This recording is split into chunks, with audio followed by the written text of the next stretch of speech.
Boa noite a todos. Retomamos o nosso estudo, dessa vez começando uma segunda fase, um estudo amplo, o estudo sobre Nossa Senhora.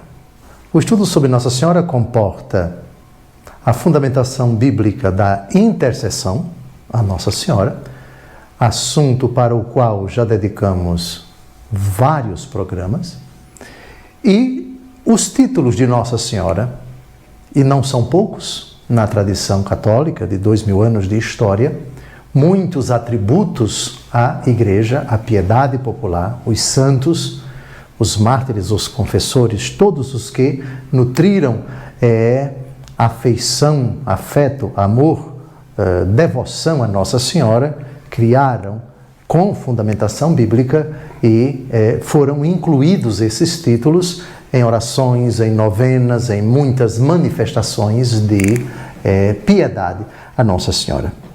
E há muitas orações que no nosso país elas são clássicas, são muito conhecidas e recitadas, sobretudo. Então nós julgamos conveniente desdobrar o assunto da intercessão de Nossa Senhora em mais algumas etapas. As invocações marianas, isto é, a forma com que nós nos dirigimos à Santíssima Virgem Maria. Invocar é clamar, é suplicar, é pedir. Invocação mariana é uma forma de você chamá-la, de você se dirigir a ela, de você nomeá-la, de você elogiá-la, etc. E não são poucas.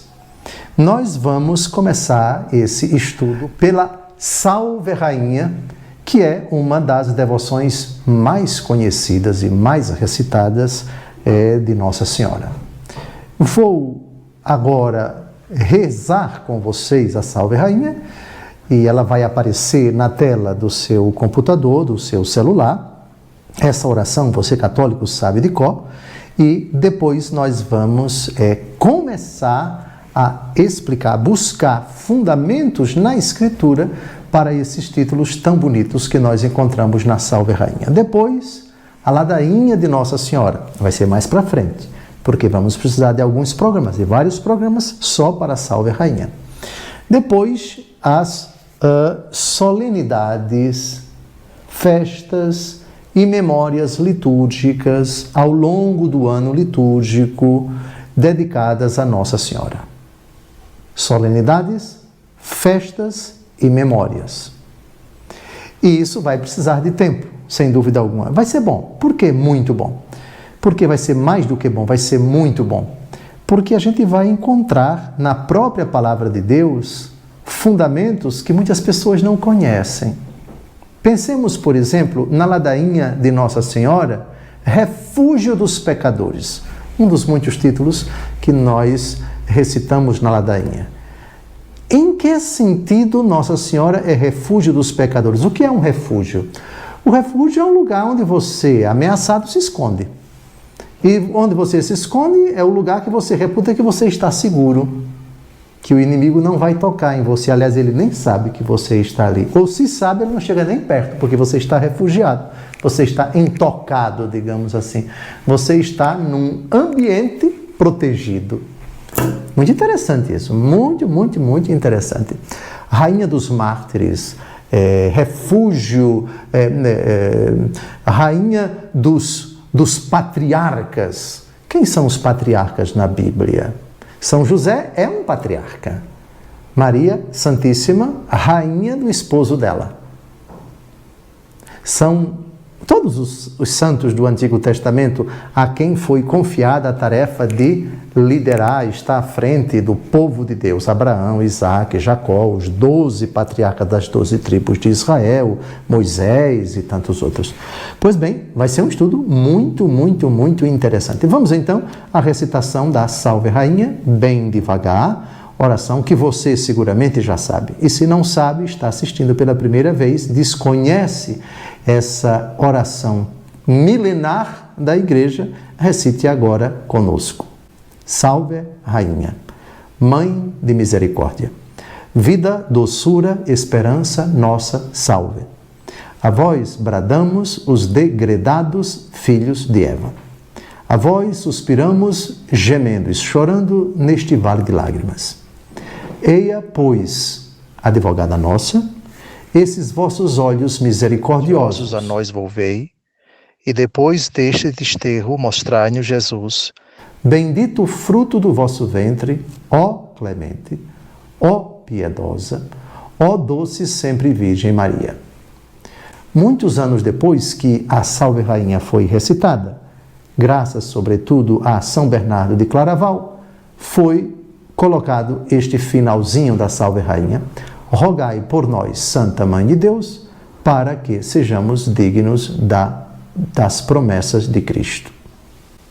Salve Rainha é ó doce sempre Virgem Maria, rogai por nós, Santa Mãe de Deus, doce sempre Virgem Maria.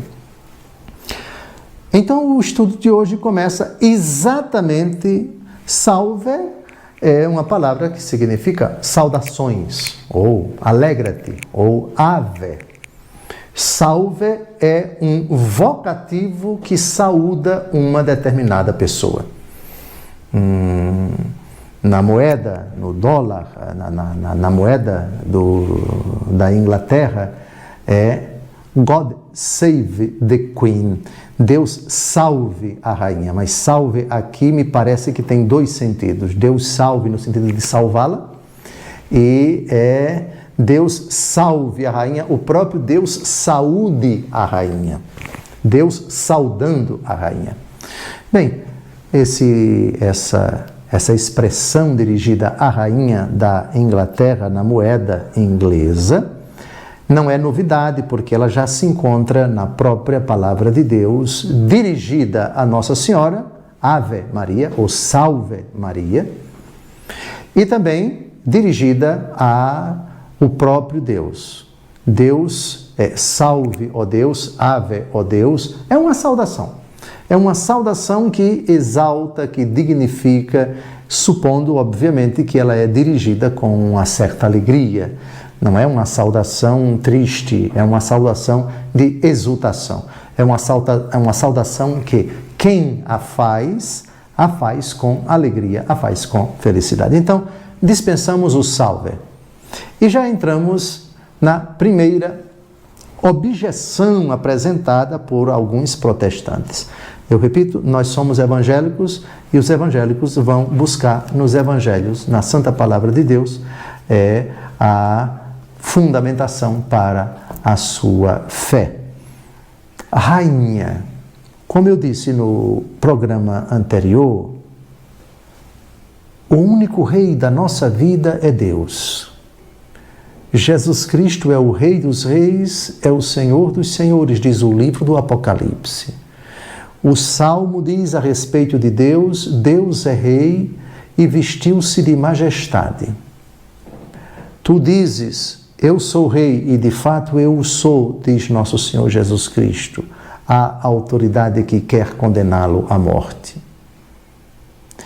O reinado de nosso Senhor Jesus Cristo é uma realidade descrita por Ele mesmo numa das parábolas, a parábola dos vinhateiros homicidas.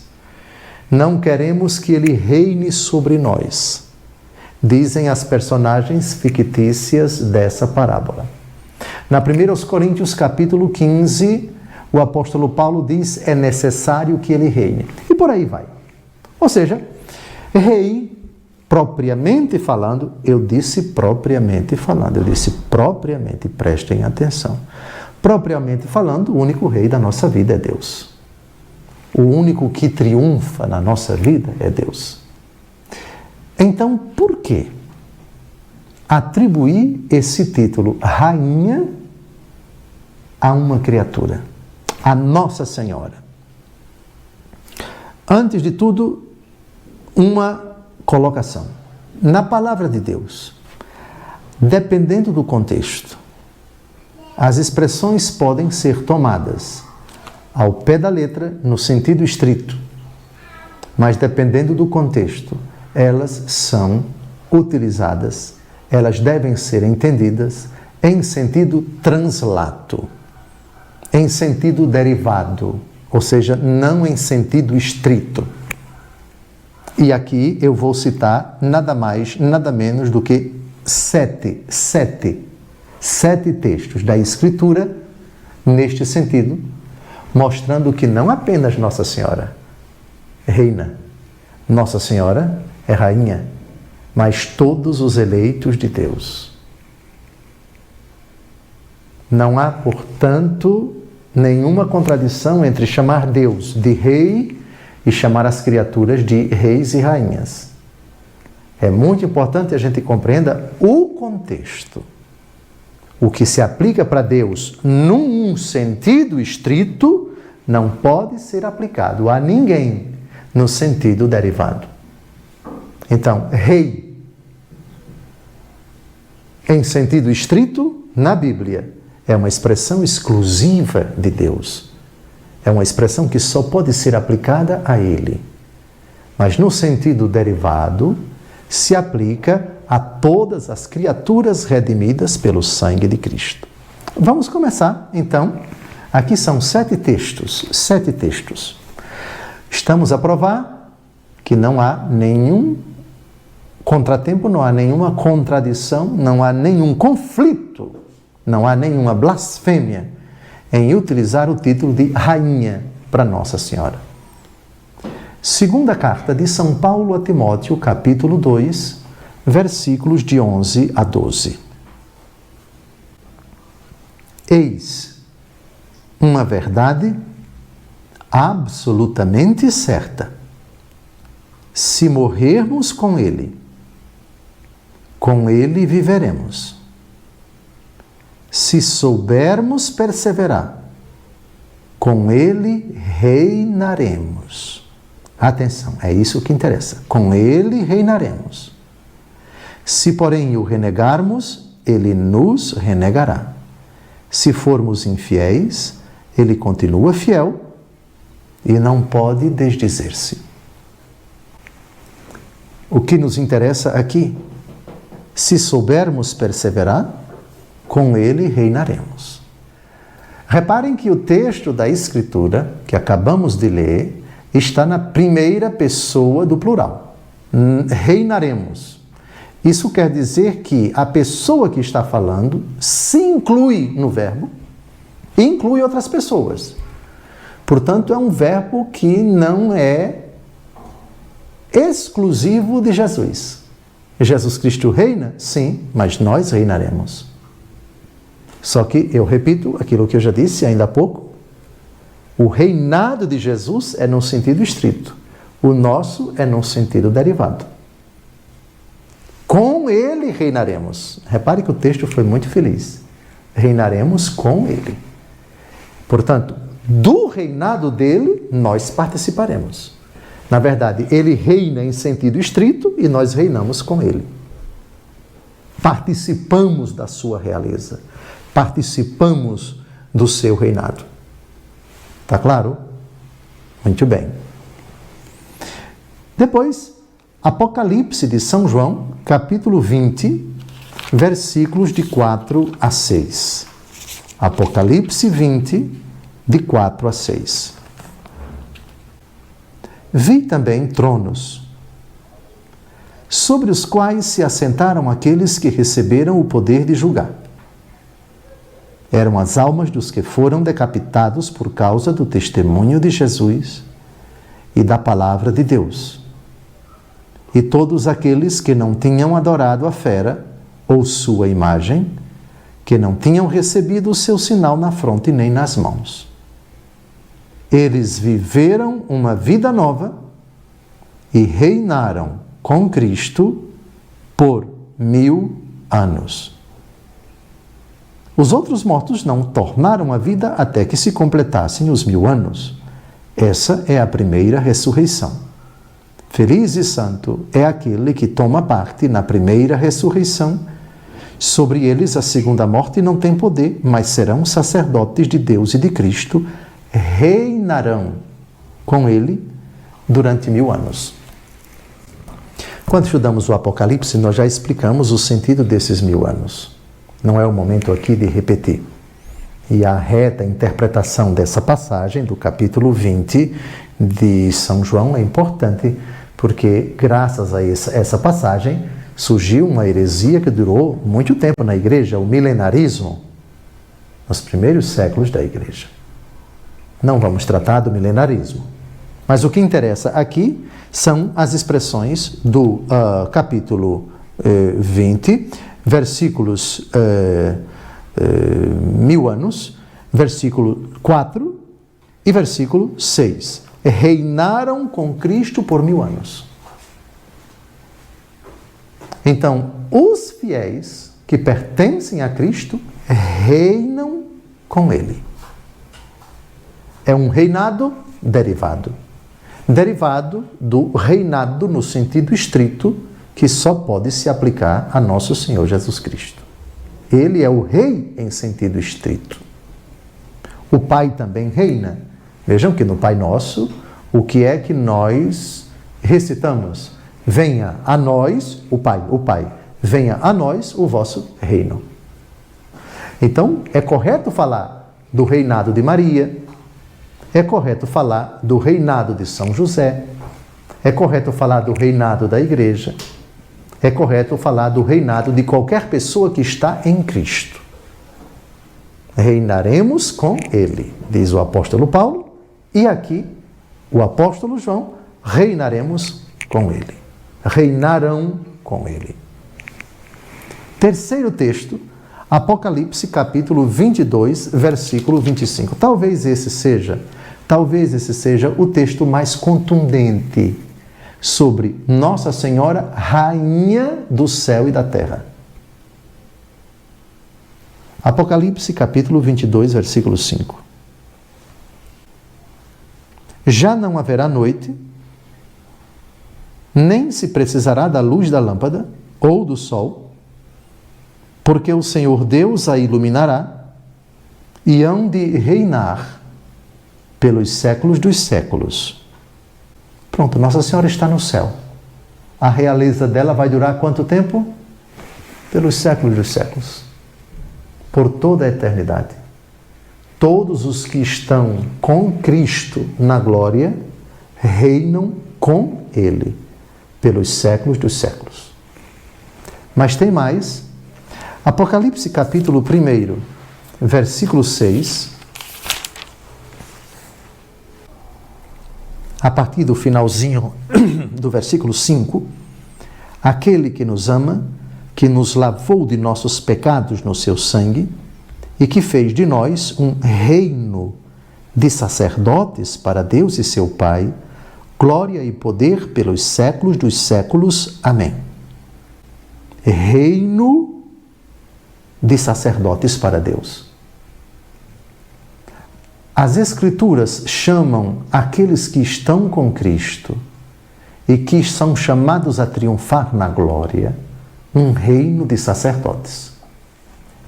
Expressão, aliás, que já está no Antigo Testamento. Como são muitos os textos do Novo Testamento, não vamos citar nenhum do Antigo Testamento. Já tem texto demais sobre Nossa Senhora Rainha no Novo Testamento. Reino de sacerdotes. Essa expressão aparece no Apocalipse 3 vezes. Aqui, Apocalipse capítulo 1, versículo 6. Vamos agora a Apocalipse 5, versículos de 9 a 10. Cantavam um cântico novo dizendo: Tu és digno de receber o livro e de abrir-lhe os selos, porque foste imolado e resgataste para Deus ao preço de teu sangue homens e mulheres de toda tribo, língua, povo e raça, e dele fizeste para nosso Deus um reino de sacerdotes que reinam sobre a terra. Sacerdotes que reinam sobre a terra. Já vimos o reino de sacerdotes no céu, reinarão com eles por 1000 anos. Reino de sacerdotes sobre a terra. Nossa Senhora, Rainha do céu e da terra. Nenhum problema. Portanto, caro protestante, eu convidaria você a se converter ao Evangelho e a compreender que esse título em nada desmerece Nosso Senhor, nosso único Rei, com o Pai e com o Espírito Santo. O nosso Rei é Deus Todo-Poderoso e, no sentido translato, a própria Escritura chama os que pertencem a Deus, os que estão com Ele nesta vida ou na outra, de reino de sacerdotes, de reis, de aqueles que reinam.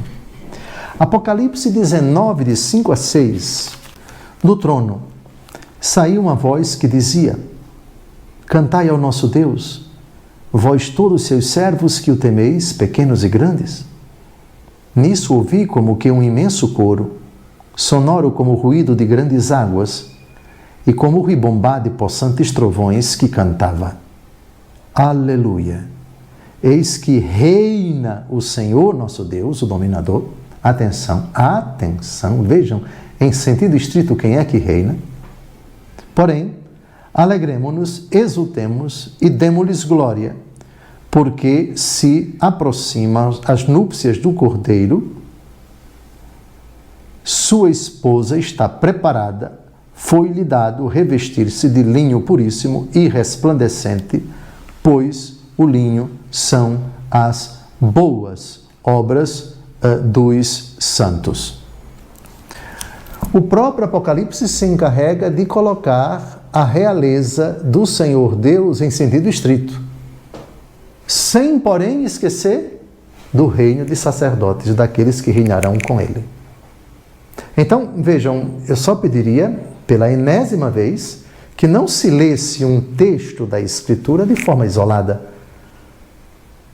E quando esse texto for lido, é aplicado a quem? Ao Senhor. Então, se é aplicado ao Senhor, sentido estrito.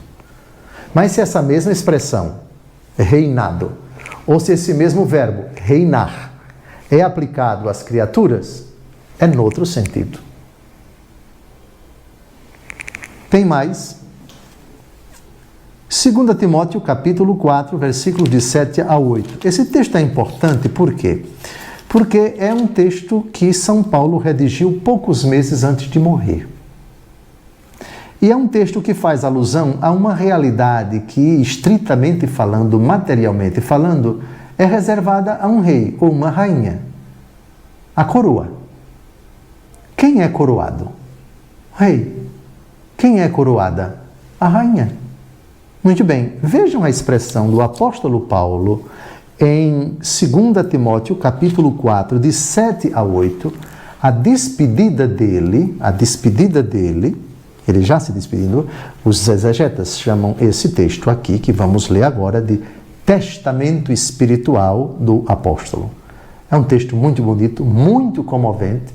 É São Paulo se despedindo porque ele sabe que está chegando a sua hora. Combati o bom combate. Terminei a minha carreira, guardei a fé. Resta-me agora receber a coroa da justiça. Atenção, já passou. A coroa da justiça, que o Senhor justo juiz me dará naquele dia, e não somente a mim, mas a todos aqueles que aguardam com amor a sua aparição. Coroa da justiça. É claro que isso é um eufemismo. Isso é uma figura de linguagem que não pode ser interpretada ao pé da letra. Ou seja, não é uma coroa que se coloca na cabeça dele. Coroa da justiça. O que é isso? A recompensa. Quem são os eleitos no céu? Os coroados. Fulano foi coroado, foi brindado, foi recompensado, foi agraciado com uma determinada coisa. O céu é a coroa da justiça. O céu é o trunfo e também o triunfo da glória, chamado aqui eufemisticamente, ou seja, numa linguagem poética, digamos assim, de coroa. A coroa é o louro. Antigamente, vocês sabem que nas Olimpíadas, as Olimpíadas tiveram início na cidade de Olímpia, na Grécia. Muito bem. E os competidores corriam e faziam suas atividades. Os vencedores, eles não recebiam medalha de ouro, de prata e de bronze, como são hoje, né? Hoje é tudo muito chique, não é muito caro aquela coroa, é mais banhada a ouro, banhada a prata, banhada a bronze. Mas no tempo antigo, na primeira Olimpíada, ou seja, no primeiro concurso de competições, era um louro, não é? de plantas, bem bonito, que se colocava na cabeça. Então daí vem o loureado ou laureado. O que é o laureado? Hoje se diz quem tem doutorado, tem a laude, aquele que foi louvado, foi elogiado. Louro de laura, laura de coroa, enfim. Então, quer dizer, aquele que recebeu o prêmio, aquele que recebeu a recompensa, aquele que recebeu o destaque, aquele que foi honrado, foi dignificado como o vencedor. Pronto. No céu estão os vencedores da grande batalha aqui na terra, da batalha do Armagedon. Pois bem, então, aqui está a coroa da justiça. Virgem Santíssima. A rainha é a virgem que foi coroada. É claro, nós percebemos aqui que não tem nenhum versículo da Escritura que se aplique à rainha somente Nossa Senhora. Mas ela também está incluída. Todos os eleitos, todos os que já pertencem a Cristo, mas apesar do pecado, por estarem aqui na terra, ainda não obtiveram o prêmio definitivo, já podem se dizer laureados, já podem se dizer coroados. Eu vivo, mas já não sou eu que vivo, é Cristo que vive em mim. Isso é ou não é uma coroa? Viver na graça de Cristo, conhecer a palavra de Cristo, invocar a Cristo, glorificar a Cristo, receber os sacramentos de Cristo. Isso é ou não é uma coroa? Claro que é uma coroa que pode ser perdida com o pecado mortal. Claro que enquanto estamos a caminho, o diabo pode arrancar de nós. Na verdade não é ele, somos nós que arrancamos com o pecado mortal. Nós podemos jogar no lixo essa coroa. E se na hora derradeira estivermos em pecado mortal, essa coroa não nos será dada, foi-nos dada, já empenhou pelo batismo, devemos conservá-la com muito carinho, com muito temor a Deus, para não perdê-la definitivamente na hora da morte, se nos encontrarmos em pecado mortal. Mas aqueles que estão na glória já têm a coroa definitiva. O apóstolo Pedro vai chamar a coroa imarcessível da glória. Ou seja, imarcessível, coroa imperecível. A coroa que não perece, que não murcha. A coroa imperecível da glória.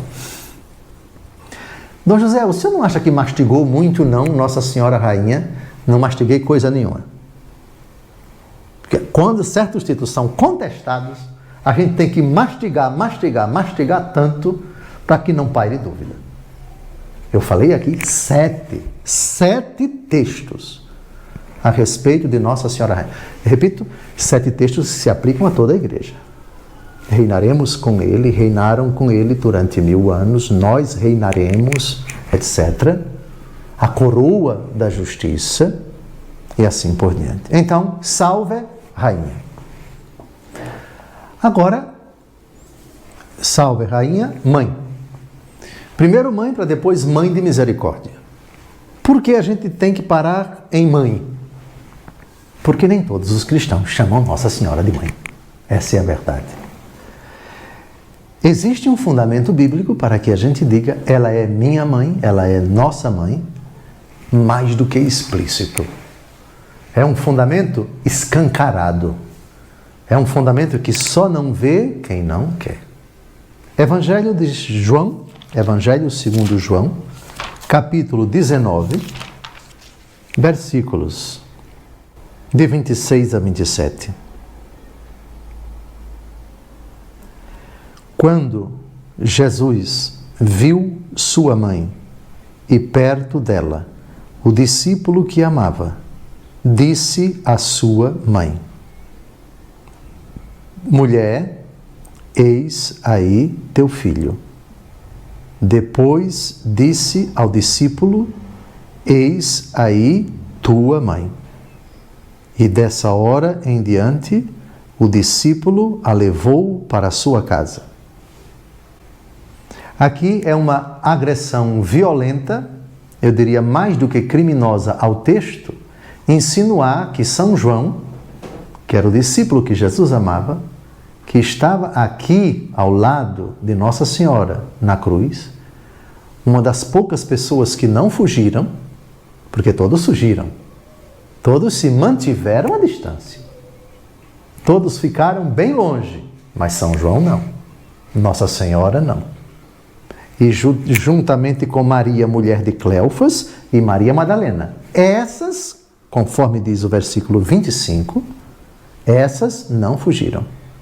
Ficaram ali. Se expuseram, digamos assim, aos ataques, aos achincailes, às provocações dos escribas, dos fariseus, dos doutores da lei, dos soldados, mas ficaram ali perto. E não me venha com essa que São João, como se Jesus disse, eis aí o teu filho, Jesus estivesse dando a entender a Nossa Senhora que João era filho de Nossa Senhora, segundo a carne. Conversa fiada, porque o texto diz, várias passagens das Escrituras, que Tiago e João eram filhos de quem? Zebedeu?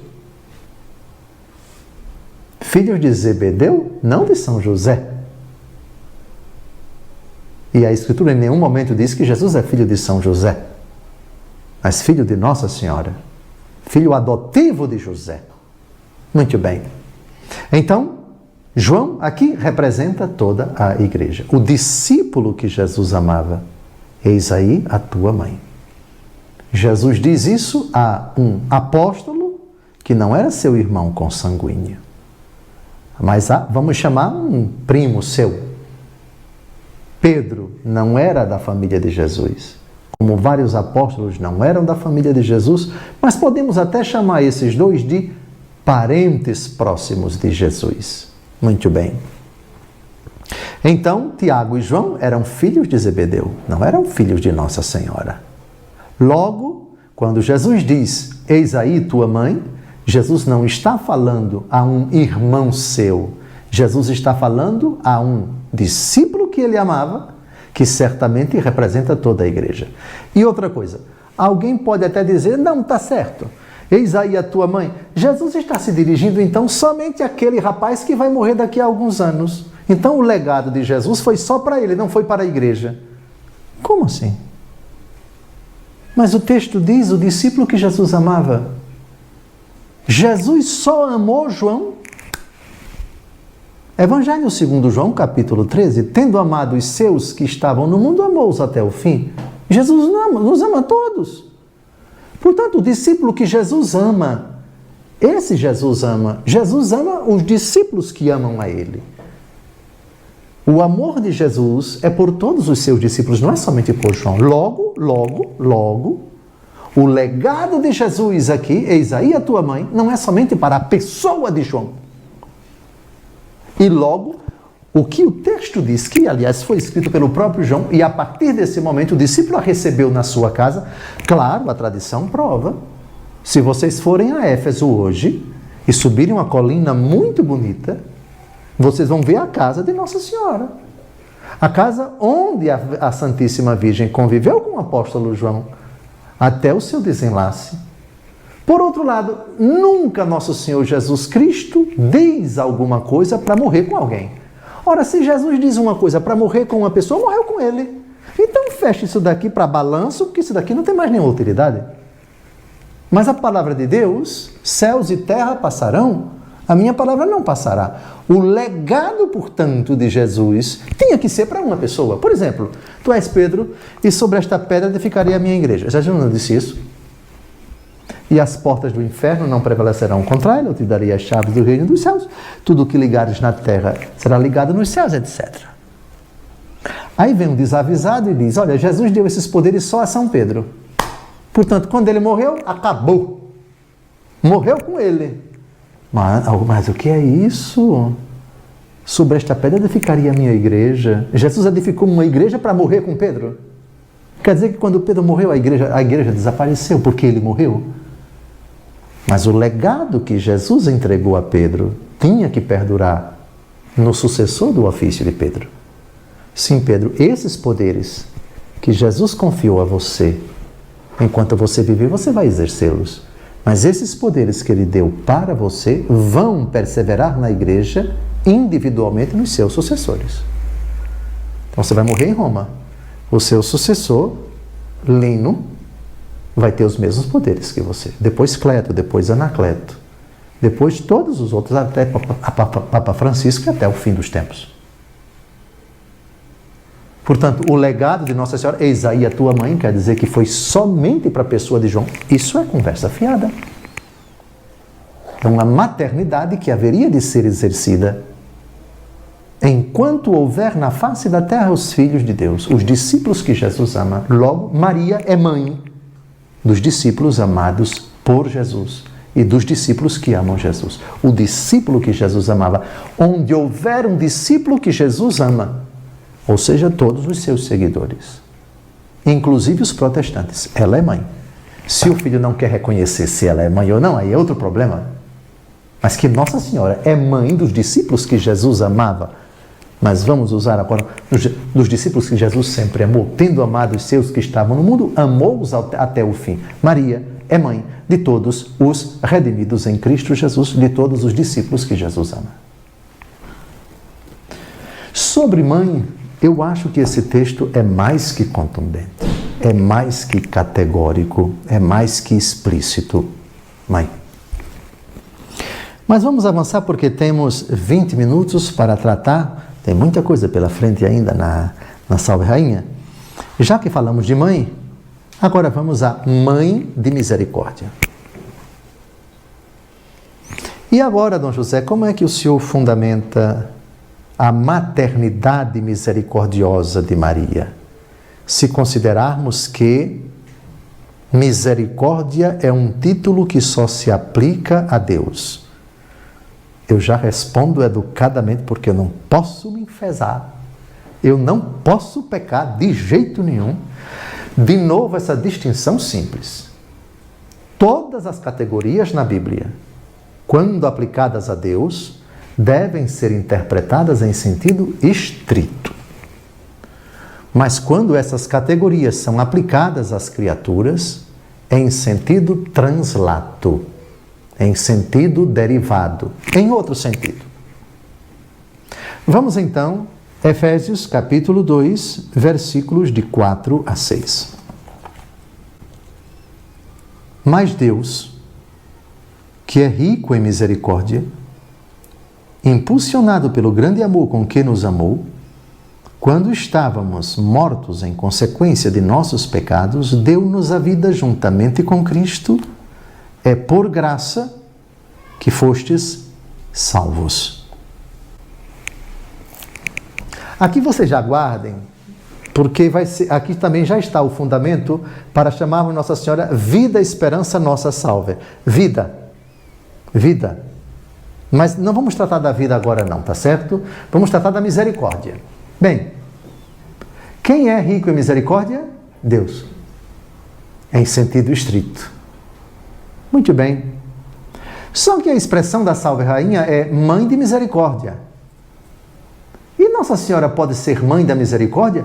Pode, porque Jesus é Deus e Deus é rico em misericórdia. Logo, Maria é Mãe de Misericórdia. Maria é Mãe do misericordioso Deus. Mãe de Misericórdia. Deus é rico em misericórdia. Misericórdia é um título para Deus. Deus é o misericordioso com M maiúsculo. Ora, o Pai é misericordioso porque o Pai é Deus. O Filho é misericordioso porque o Filho é Deus. E o Espírito é misericordioso porque o Espírito é Deus. Então, a Trindade é misericordiosa porque a Trindade é Deus. Deus é rico em misericórdia. Maria não é mãe do misericordioso Pai. Maria não é mãe do misericordioso Espírito. Maria é mãe da misericórdia, que é a segunda pessoa de Deus que se fez carne. Tá claro? Portanto, não há nenhum problema você dizer que Maria Santíssima é mãe da misericórdia. Logo, não há nenhum problema chamá-la de fonte de misericórdia.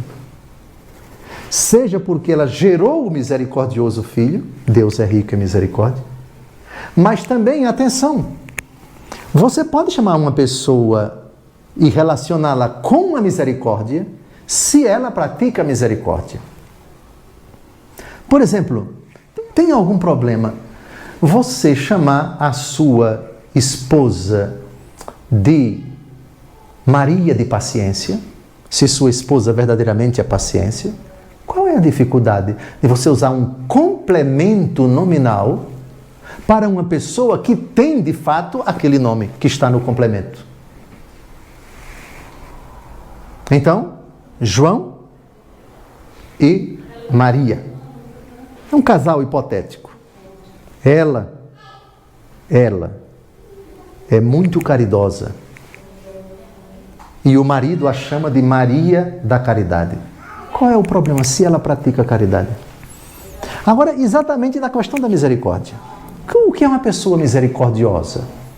É uma pessoa compassiva, é uma pessoa que tem... que se condói diante do sofrimento do outro, que é bondosa, que é generosa, que diante da miséria alheia se compadece, etc. Então, quando você nomeia a pessoa e coloca um complemento nominal identificando uma qualidade dessa pessoa, qual é o problema, pelo amor de Deus, em língua portuguesa, de você chamar fulano de uma paciência infinita? Olha o complemento nominal, de paciência infinita. Fulano de uma grande competência. Fulano de uma capacidade, etc. Fulano de um determinado dom. São expressões, todas elas com complemento nominal. Se o complemento nominal verdadeiramente identifica uma pessoa, não há nenhum problema em você qualificar a pessoa com esse complemento nominal. Então agora vamos a Maria, Mãe de Misericórdia. A minha alma engrandece o Senhor, meu espírito se alegrou em Deus, meu Salvador, o poderoso fez em mim maravilhas, santo é o seu nome. A criatura, a garotinha de 16, 17 anos, grávida, que diz isso na frente de Santa Isabel, foi misericordiosa para conosco, aceitando o convite do anjo. Tem gesto de misericórdia maior do que esse? Do que você aceitar ser a mãe de Deus e nos dar o Salvador? Tem, pelo amor de Deus, misericórdia maior do que essa?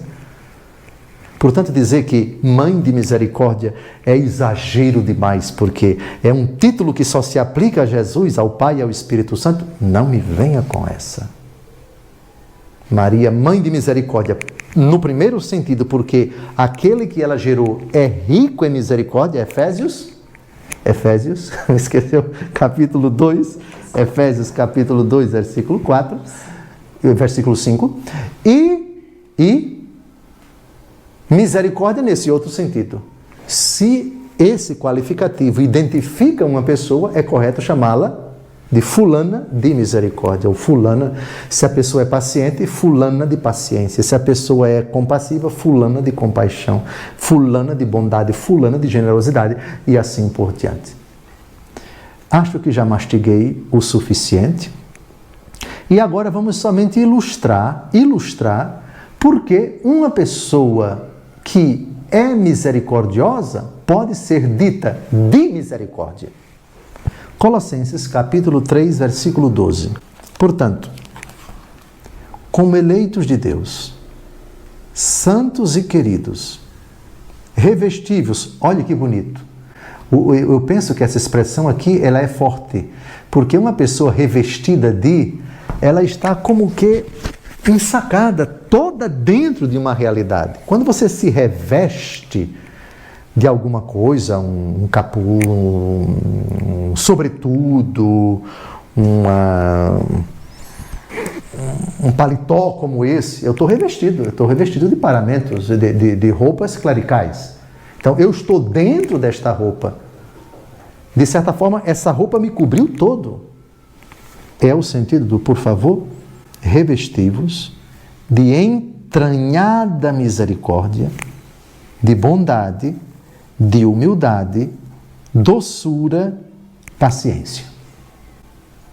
Ora, quem, mais do que Nossa Senhora, tirando Jesus, foi misericordiosa? Portanto, se ela, a cheia de graça, foi durante toda a sua vida pública, e no céu sobretudo, nem se fala, revestida de entranhada misericórdia, até porque ela carregou dentro do seu seio, sem mácula alguma, Deus que é rico em misericórdia. Efésios capítulo 2, versículo 5. Por que seria impróprio chamá-la Mãe de Misericórdia? Não, absolutamente, completamente descabida esta ilação gratuita. Depois, numa das bem-aventuranças de Nosso Senhor, não vou ler porque todo mundo sabe do Sermão da Montanha, em Mateus capítulo 5, versículo 7. Bem-aventurados os misericordiosos, porque eles alcançarão misericórdia.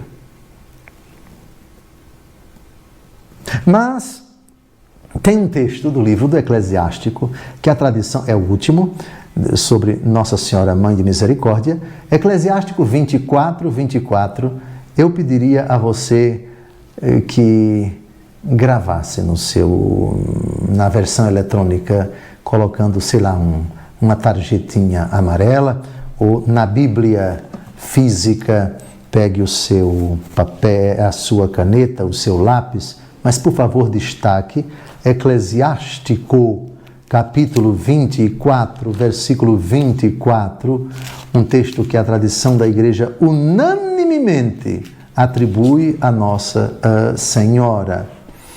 É muito bonito isso. Eclesiástico, não Eclesiastes, Eclesiástico, capítulo 24, versículo 24. Sou a mãe do puro amor, do temor a Deus, da ciência e da santa esperança. Veja que esse texto, no contexto do capítulo 24, se refere à sabedoria. Mas, no sentido estrito, só Nossa Senhora pode dizer isso. Eu sou a mãe do puro amor. Sem dúvida alguma, a sabedoria é um predicado divino. Mas a sabedoria, no Novo Testamento, é Jesus. Os judeus pedem sinais. Vamos acompanhar? Os judeus pedem sinais, os pagãos pedem sabedoria. Nós pregamos Cristo crucificado, escândalo para os judeus, loucura para os pagãos, mas para aqueles que creem, quer judeus, quer pagãos, é poder de Deus e sabedoria de Deus. Jesus é chamado por São Paulo de sabedoria. Eu sou a mãe do puro amor. Só Nossa Senhora pode dizer no sentido literal, carnal, eu sou a mãe do puro amor. Eu sou a mãe da misericórdia. Deus é rico em misericórdia. Eu espero que tenha ficado bem clara a fundamentação para Maria Santíssima, Mãe de Misericórdia. Agora vamos, salve Rainha, Mãe de Misericórdia, vida, doçura e esperança nossa salve. Primeiro, vida. Em João capítulo 14, versículo 6, Jesus diz: eu sou o caminho, a verdade e a vida. A nossa vida, eu repito, qualquer expressão aplicada a Deus tem um sentido estrito. Mas se essa expressão for aplicada a uma criatura, tem um sentido translato, tem um sentido derivado, que, por causa disso, pode ser utilizado. Muito bem. Então, vejam bem. Uma coisa é você dizer, Jesus é minha vida. Minha vida é só Jesus. Correto, corretíssimo. E se você disser também com relação ao Pai e ao Espírito Santo, se você disser, Deus é minha vida, é minha única vida, correto, sentido estrito. Agora, não há nenhum problema se você translatar esse texto e colocar o netinho no ombro e dizer, este menino é a minha vida. No sentido de quê? Não no sentido estrito de Deus, mas no sentido derivado. É uma parte da minha vida na qual eu rendo graças ao Deus da vida, ao Deus que é a minha vida, porque isso alegra a minha vida, alegra a minha juventude, como diz o Salmo 42. Portanto, é no sentido translato, é minha vida no sentido de que faz parte da minha vida esse dom, essa bênção, essa dádiva que Deus me deu. Então, João capítulo 14, versículo 6, eu sou o caminho, a verdade e a vida. No sentido estrito, só para Jesus. razão da minha vida, fundamento da minha vida, sentido último da minha vida. Eu vivo por Ele. Para mim, o viver é Cristo e o morrer é lucro.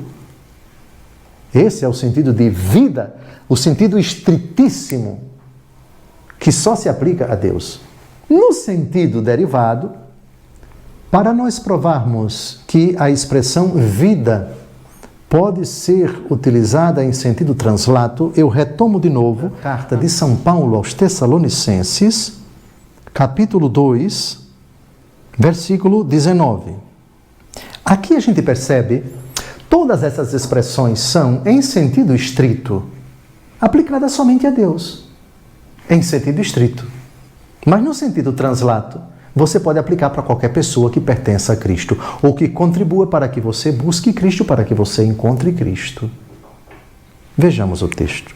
Pois quem senão vós será a nossa esperança, a nossa alegria e a nossa coroa de glória ante nosso Senhor Jesus no dia de sua vinda? Sim, sois vós a nossa glória e a nossa alegria. Então vejam, olhem para esse texto, eu vou pedir que o texto fique aí na tela do computador e responda. Quem é nossa esperança no sentido estrito? Deus. E no sentido translato? Vós. Quem é nossa alegria? Diga, a única causa da nossa alegria nessa vida, para o cristão, quem é? Cristo. Sentido estrito. No sentido translato, vós sois a nossa alegria. Depois, coroa de glória. Quem é a única coroa da nossa glória? Quem é a única coroa de glória da nossa vida? Cristo. Sentido estrito. Sentido translato, vós. Vós sois nossa coroa de glória. Versículo 20. Quem é a nossa glória? Qual é a glória do homem? Cristo Jesus. Sentido estrito. No sentido translato, vós sois a nossa glória. Vós sois a nossa alegria. Nossa alegria, nossa única alegria, em sentido estrito, é Cristo. Sentido translato, vocês são a nossa alegria. Então, vida nossa, Nossa Senhora é nossa vida, no sentido de que, primeiro, ela gerou no seu ventre aquele que disse, eu sou o caminho, a verdade e a vida. Portanto, Maria é a vida que gerou a vida. A vida humana que gerou a vida. Divina, de forma encarnada. Ficou claro? Ficou claro?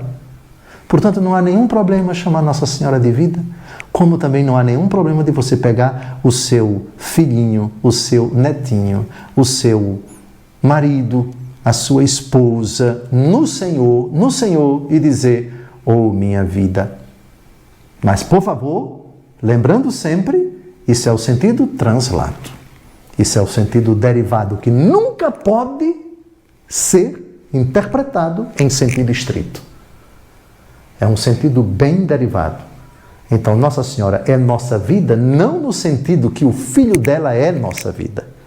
Ela é nossa vida porque é a vida que Deus gerou e em cujo seio foi gerada a vida do Verbo encarnado, e é vida também em que sua presença, seu exemplo, seu testemunho, sua intercessão enche-nos de vida, fortalece em nós o dom da vida, faz com que compreendamos que nela a vida da graça de Deus refugiu plenamente e ela nos aponta a Cristo. E suas preces são preciosas para a nossa vida, nesta vida e na outra vida.